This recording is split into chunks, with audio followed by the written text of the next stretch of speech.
এখানে যতটুকু যা দেখতে পাচ্ছ সব আমার বোন ভালোবেসে করেছে, নিজের হাতে গণেশ পুজো করেছে।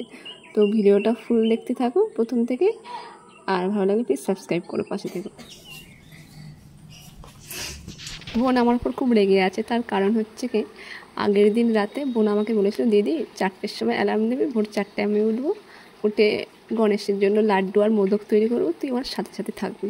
তো আগের দিন রাতে ঘুম হয়নি আমার, তো ভোরের দিকেই আমার ঘুমটা এসেছিলো, তার জন্য ওকে আমি ডেকে দিয়ে আমি আবার ঘুমিয়ে পড়েছিলাম, ওর হাতে কোনো কিছু করতে পারিনি। তার জন্য ওর একটু রাগ ছিল, রেগে ছিল, ভাবছিলাম আমাকে হয়তো কিছু করতেই বলবে না। তারপরে বোন আমাকে বললো যে যা আমার ঘরেতে একটা গণেশের মূর্তি আছে ওটা আন, যেটা মন্দিরেতে আছে এটা দুটোকেই পুজো দেবো। তো আমি সেটাকেই আনলাম, এনে বোনের কাছে দিলাম। যাই হোক খুশি হলাম একটু যে বোন আমাকে একটা কাজ দিয়েছে, বাকি ও সব কিছু নিজের হাতেই করেছে।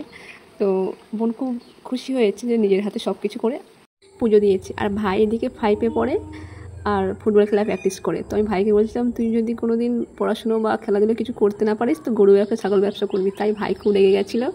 অপশান অভিশাপটা বলে যদি না পারিস, যদির কথা নদী ফেল না, ছাগল ব্যবসা করবো। তা তুই এটা আজব তো এরা যারা গরুর দুধ বিক্রি করে তারা টাকা পয়সা নেই তাদের বাড়ি, জানে না দুধ হচ্ছে সোনা ওদের কাছে, বুঝলি? সেই ভাই ওরকম করিস মার খাবে এবার কিন্তু। হাতটা সারালে একটা হাত সারা আর একটা ঘুরে ধর। কেন ওর যেরকম করে ঠাকুর শান্তিভাবে পুজো করে ও সেরকমভাবে পুজো দেবে।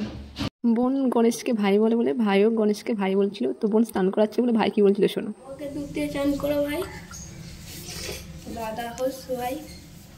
তুই আমার থেকে অনেক ছোট, তার মানে আমি তো গণেশ, তার মানে আমি ওখানে বসে পড়ছি বড় গণেশ।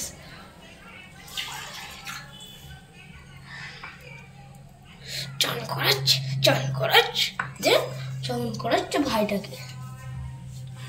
দুধ আর গঙ্গা জল দিয়ে স্নান করানোর পরে দুজনকে দুটো পইতে পরিয়ে দিয়েছিল এবং ফুলের বেদিতে সুন্দরভাবে রেখে যে প্রসাদগুলো ফলগুলো সব সাজিয়ে গুছিয়ে দিয়েছিল। আর যেহেতু বোন ভোরবেলা স্নান করে লাড্ডু আর মোদক তৈরি করেছিল আর আমরা কেউ স্নান করিনি, তাই আমি যখন গণেশকে আনতে যাই ওর রুম থেকে ও আমার গায়ে গঙ্গা জল ছড়া দিচ্ছিল।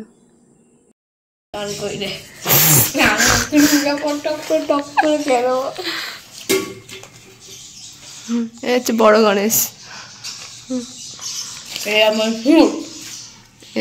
খাওয়ার আগেও খেয়ে নিচ্ছে। সবাইটাকে ডাকবো, দেখবে এক্ষুনি আচার মারবে, রাতারাতি ভাই এটা ফিনিশ করে দিবি।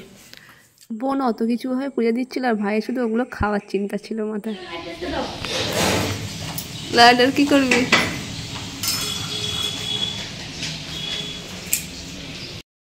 বোন ঘিয়ের প্রদীপ আর তেলের প্রদীপ দুটোকে পরপর আরতি করে ওখানে রাখলো, আর তারপরে ধুনুচিটা চাচ্ছিল ভাইয়ের কাছে।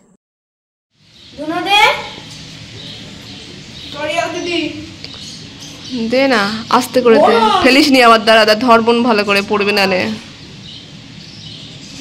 বস ভাই।